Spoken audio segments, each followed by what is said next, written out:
So again, here's an artist's rendition of a cell, and you see the inside of the cell and the cell wall, and then the outside of the cell, and little doorways in the cell wall. Now, it's through these doorways that things enter and leave the cell, and this is an important thing to understand. You know, if you put a sponge in water, the entire sponge will suck up all of the water. Well, that's not the way that a cell is. Things can only become absorbed by the cell if they pass through the particular openings in the cell, and different openings will only allow certain things in. It's fascinating, the architecture of a cell. It's fascinating. So here's what happens when you eat something that has sugar in it. The food goes into your stomach digests it, the digested food goes into your intestinal tract absorbs it. Now, whatever you ate is in the bloodstream. And the body loves sugar. Body needs sugar. Body can make its own sugar if you don't have enough in the diet. The liver actually makes sugar through a process called gluconeogenesis. So if there's not enough sugar in the diet, the liver will make extra sugar because, remember, every cell of your body needs gasoline, needs sugar. So now there's sugar in the blood. When there's sugar in the blood, there's an organ behind the stomach called the pancreas. And the pancreas secretes a chemical called insulin. Insulin is an extremely important, it's a hormone. It's an extremely important nutrient hormone in the body. Extremely important. Because it is insulin which allows sugar to enter the doorway of the cell. See, here's how it works. So in this slide, the sugar molecule is blue, and it's a little hexagram. And the insulin molecule is the little purple triangle. And there in the red you see the inside of the cell, and then you have the cell wall, and then you have a little green receptor site and a little yellow and a little red doorway on the cell. Well, here's what happens. There's sugar in the blood, so the pancreas makes insulin. Insulin floats through the blood and lands on a receptor site on any cell in the body. Once insulin lands on that receptor site, it sends a chemical message through the interior of the cell to open a sugar door. It's kind of like if somebody showed up at your house and rang the front doorbell, and when they did that, the kitchen door would automatically open, right? And in come the groceries. Well, this is how nature intends to get sugar inside the cell. Insulin binds to the receptor site on the cell wall, sends a chemical message through the inside of the cell, and voila, the sugar door opens. However, this doesn't happen through pixie dust. In order for the message to open the kitchen door, to propagate through the inside of the cell, there are a number of nutrients that must be present. If those nutrients are not present, insulin will bind to the receptor site. It will try to send a message through the cell, but the message gets interrupted. It's like somebody snips the wire on the doorbell, and you're ringing the doorbell, and you're ringing the doorbell, and you're ringing the doorbell, but the kitchen door stays closed. This is the root cause of type 2 diabetes. Now, type 1 diabetes is called insulin-dependent diabetes. And in type 1 diabetes, the pancreas is so burned out that it cannot make insulin. So there's no insulin there. And if you put that on top of not enough nutrients to help propagate a weak signal through the cell, you're going to be in a world of hurt. This is why type 1 diabetics need to inject insulin. We're going to talk about that a little later. Now, when the body runs out of the nutrients necessary to make the signal go through the middle of the cell and open up the sugar door, any number of illnesses can show up. Syndrome X, metabolic syndrome, insulin resistance syndrome, pre-type 2 diabetes, or quite frankly, full-blown type 2 diabetes. From the holistic vantage point, from our point of view, these illnesses are different iterations of the same thing. It's just more and more and more and more and more and more and more nutrient deficiencies. Less and less and less and less and less and less and less and less essential nutrients available in the body at any moment in time. And from our point of view, the ability of your physician to dial in a definitive diagnosis here is irrelevant.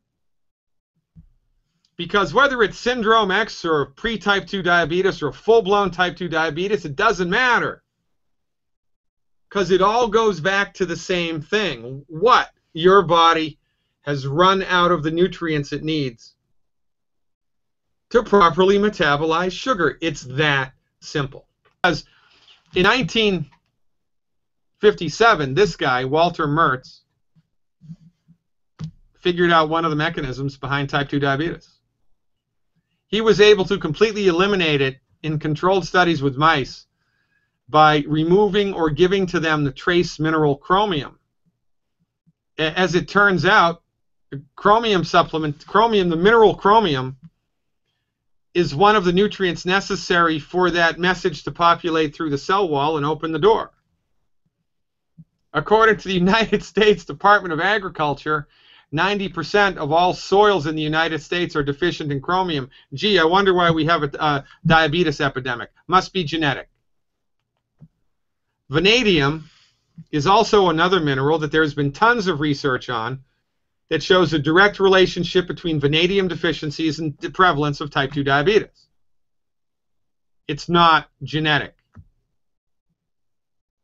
But remember, medicine as it's delivered here in the 21st century is a for-profit thing. And you know, I don't have anything against making money. But when you do it on the backs of the suffering, I do have a problem with that, and you should too. In the United States, one type 2 diabetic patient treated for 5 years will profit the medical industry approximately 47 grand. And if you play that out over 40 years, which is about how long people survive once they have that diagnosis, it's about $376,000 from one patient. The reason that the pharmaceutical industry is not interested in curing chronic disease is because they make tons of money managing it. And if you don't think that's the way that it is, you have your head in the sand. I mean, this isn't new information. This was published in 1947.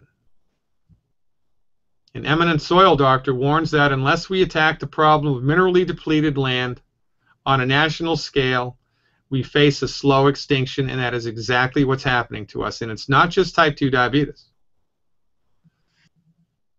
Now, inquiring minds want to know, well, Dr. Glidden, what do we do to fix the root cause of the problem? I thought you'd never ask. Longevity to the rescue. I mentioned before that Longevity was founded by Dr. Joel Wallach, my colleague, mentor, and friend. Dr. Wallach is now the second oldest naturopathic physician in the world at 75 years of age. He's a powerhouse. From 1970 to 1982, Dr. Wallach was in charge of $25 million of federally funded research. This book, which was the result of that research, is in the Smithsonian Institution in the United States. It's a national treasure. And this book was an exhaustive research study on nutrition in the animal kingdom. Ever heard of a cow getting type 2 diabetes? Ever heard of that? Ever heard of a chicken getting arthritis or congestive heart failure or high blood pressure? Ever heard of that? Do you imagine how much bacon and eggs would cost if pigs and chickens got the same chronic disease as humans did? Well, Wallach's research eliminated hundreds of chronic diseases in the animal kingdom. Hundreds of chronic diseases in the animal kingdom. Over 700. And then Wallach took that research and started applying it with humans as a naturopathic physician, and guess what? Got exactly the same results. Your body needs 90 essential nutrients. You can't get all 90 essential nutrients from food. If this represents your body's nutritional tank, it needs to be topped off every day with the 90 essential nutrients. 60 minerals, 16 vitamins, 12 amino acids, and 2 essential fatty acids. But because these nutrients are not in the food, if you're eating what you consider is a balanced diet, you're lucky if you have 30–40% of your nutrient needs at any one time. Then you experience the stress of life. The stress of life burns through your nutrient reserves. Now you're running on nutrient fumes and things start to break. So you don't have enough vanadium, you don't have enough chromium, you don't have enough of the other trace minerals, you don't have enough essential fatty acids, and insulin binds to the cell wall because there's sugar in the blood. It sends a message through the cell wall to open the sugar door, but the message don't go, not because you have a bad gene, but because you're out of gas. Well, not gas, you're out of nutrients, specifically minerals. It's that simple. Our fundamental message here across the board that is really a mind twister for most people. Surgery is complicated. Healing is easy. Because remember, your body wants to fix itself. Your body is trying to fix itself. If you cut your hand, do you have to tell your immune system how to fix that? No, it does it automatically. If you eat an apple, do you have to tell your body how to digest it, absorb it, and eliminate it? No, it happens automatically. Well, guess what? Your body will metabolize blood sugar optimally, automatically, once you give it the raw materials it needs in order to do that. And because we have Dr. Wallach's research to lean on, we figured it out. In order to support and promote your body's ability to optimize its blood sugar metabolism, the recommendation is a healthy blood sugar pack, and we've got 2 ones to choose from. We have the original and we have a new one called 2.0. This isn't complicated. You know, you give the tomato plant Miracle-Gro, there's more tomatoes. You give the body the nutrients that it needs, all of a sudden things start working the way that nature and God intended them to. Your body can't make these nutrients. That's why they're called essential. An essential nutrient cannot be made by the body. It needs to be imported. And most people wrongly assume they can get everything that they need from food. Well, guess what? You can't. So our health recovery strategies are twofold. Number 1, fill your body's nutrient tank up with the appropriate healthy pack. In this case, it would be the healthy blood sugar pack. Number 2, eliminate these 10 bad foods: wheat, barley, rye, and oats, fried food, oil in a bottle, well done red meat, meat with nitrates in it, the skins of baked potatoes, yams, and sweet potatoes, carbonated drink with a meal. And if you're dealing with a blood sugar issue, until you are on the other side of the blood sugar issue, avoid fruit juice, fruit leather, honey, maple syrup, agave, molasses, anything that turns into sugar or that in fact is a big sugar